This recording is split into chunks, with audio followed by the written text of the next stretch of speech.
Hi everyone, welcome back to our literature class, and today we are going to focus on the psychological approaches to literary criticism. Now, when I say psychological approaches, we are not just talking about one specific approach in psychology, but we're dealing with a lot of compilations or combinations of different approaches from different prominent psychologists. Now, for us to be able to have a handle of what psychoanalytic theory or psychology in literature in general, one of the most prominent that we need to take a look at is psychoanalytic criticism. Psychoanalytic criticism argues that literary texts, like dreams, express the secret unconscious desires and anxieties of the author. The text or the literary text is seen like a dream.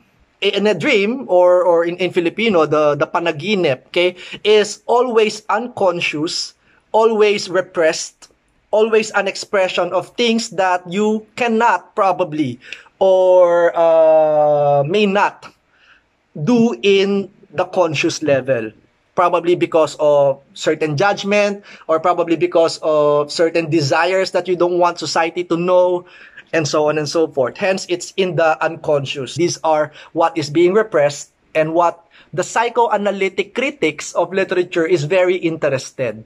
How does the author reflect or mirrored unconsciously those desires of him or her present in the literary text? That is the main thrust of psychoanalytic theory. Number one, the literary work is a manifestation of the author's own unconsciousness. What does it mean for a literary work to be a manifestation of the author's own unconsciousness? It means that what the author does or does not explicitly talk about in the conscious are manifested in writing. Probably with the use of words, the images, and the symbols, probably with the events that the author wanted to happen in his or her life, but did not happen or cannot do, but instead manifest it in writing. The next point is that the psychoanalytic theory sees characters as projections of the author's psyche. Psyche is such a big term in psychology. And when you say psyche, we're talking about the human being's overall being. It means the mind, the soul, the spirit, like the realm of the will, so to speak. It's your psyche, okay? Some would reduce it to terminologies like the soul. Some would say it's the mind. But a behavioral science way of putting it is the psyche. The psyche is who you are, not just physically, but who you are in your mind, who you are in your intricacies, in your desires, in your emotions, in your feelings, and in your thought processes. This is the psyche. Number three, it seeks evidence of unresolved emotions, psychological conflicts, guilt, ambivalences, and so forth within the author's literary work. So there is an assumption or, conjecture that the author has so many unresolved issues from the past. And because those were not resolved in the life and time of the author, it is then projected in the literary text. The assumption is that there are things that were not okay, not resolved, not manifested publicly, in reality. Hence, it is in the text. Number four, the text is a reflection of the author's childhood trauma, family life, sexual conflicts, fixations, and others. Okay? Freud is very heavy on sexuality, very heavy on the sexual psyche or the sexual being of a person and how it shapes, informs, conditions, so to speak, the life of a person. Okay, because it's one of the most common human emotions or human encounters or human desire, so to speak, sexual desire, and it has governed a lot of our decisions, our behavior, our motivations, and the things that we don't want to talk about. Okay, so that is the assumption that the text is a reflection of the author's childhood trauma, family life, sexual conflict, fixations, and so on and so forth. Now, the last part here says psychoanalytic criticism, like formalism, is not concerned about the intentions of the author in writing the text, or what we call the intentional fallacy, but what the author never intended, or the repressed desire. Okay, so there's a comparison now with formalism and psychoanalytic theory. In formalism, we know that there's what we call the intentional fallacy, or the author, or the movement rather, being against the intention of the author. It's not about the author's intention in writing.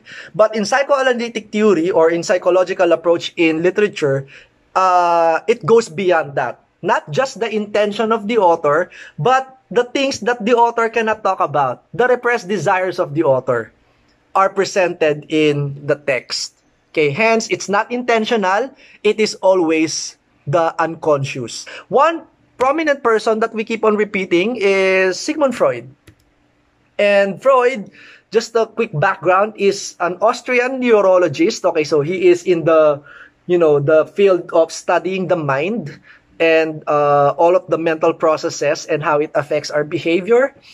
And Freud believed that the unconscious sexual drives were the basis for all human behavior, and that dreams were important indicator for understanding human behavior. Okay, so Freud capitalizes on the idea or the concept of sexuality, and how sexuality, being the most repressed common human behavior or common human desire. Of course, there are other human desires, but not common. For example, it's not common naman for everyone to kill. It's not common for everyone to murder someone. It's not common for everyone to commit suicide. But it's common for everyone to have sexual desires. Okay, hence, he capitalizes on that human behavior called sex, or in other terms, libido, according to Sigmund Freud.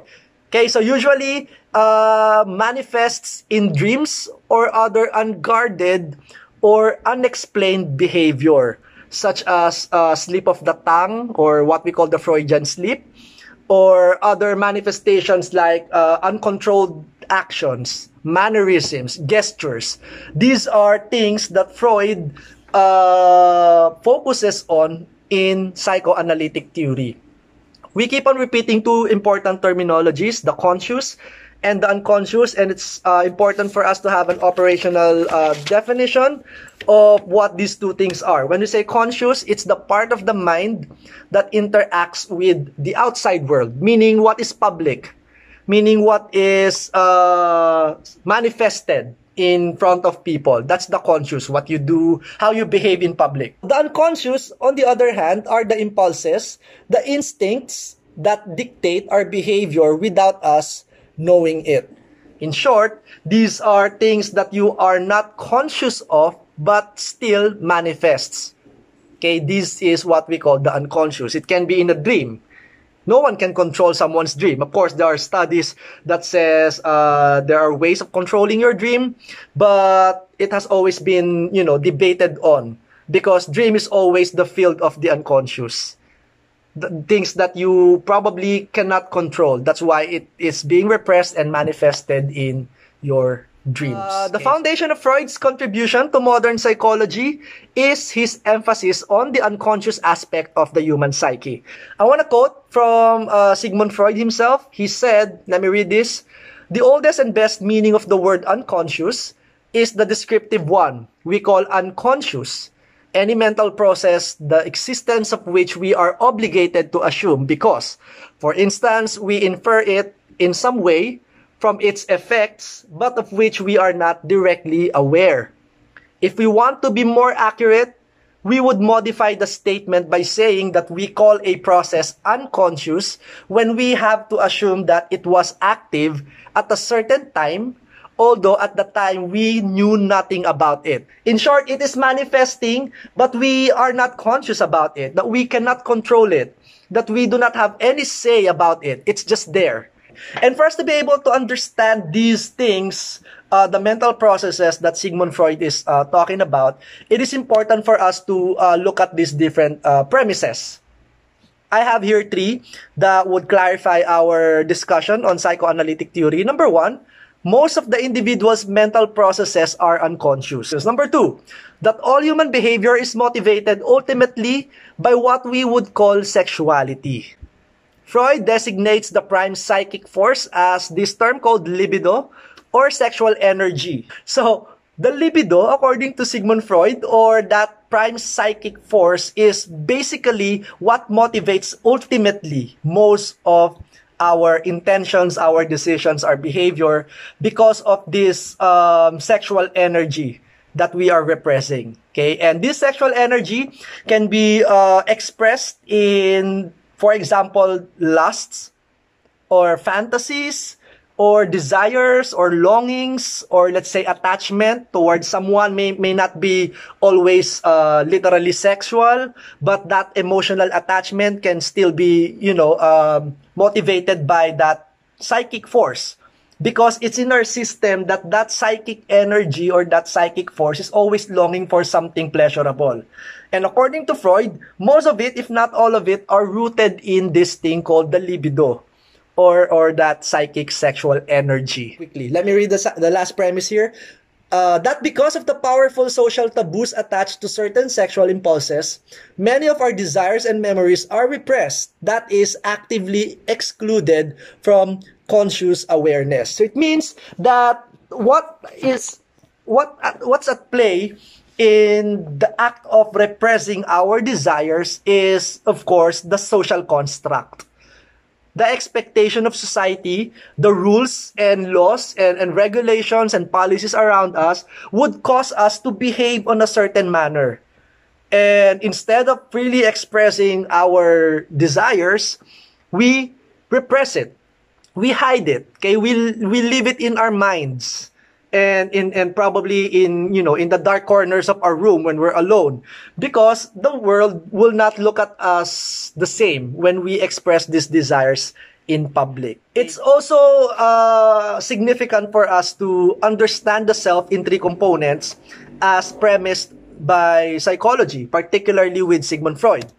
Of course, you are familiar with these 3, the id, the ego, and the superego. Needless to go deeper, but let me just quickly and passingly talk about it. The id is what we know as the pleasure principle. It's the source of aggression and desire. Okay, let me read this quickly. The id is the reservoir of libido, the primary source of all psychic energy. It functions to fulfill the primordial life principle, which Freud considers to be the pleasure principle. Without consciousness or semblance of rational order, the id is characterized by a tremendous and amorphous vitality. The id is, in short, the source of all our aggressions and desires. It is lawless, asocial, and amoral.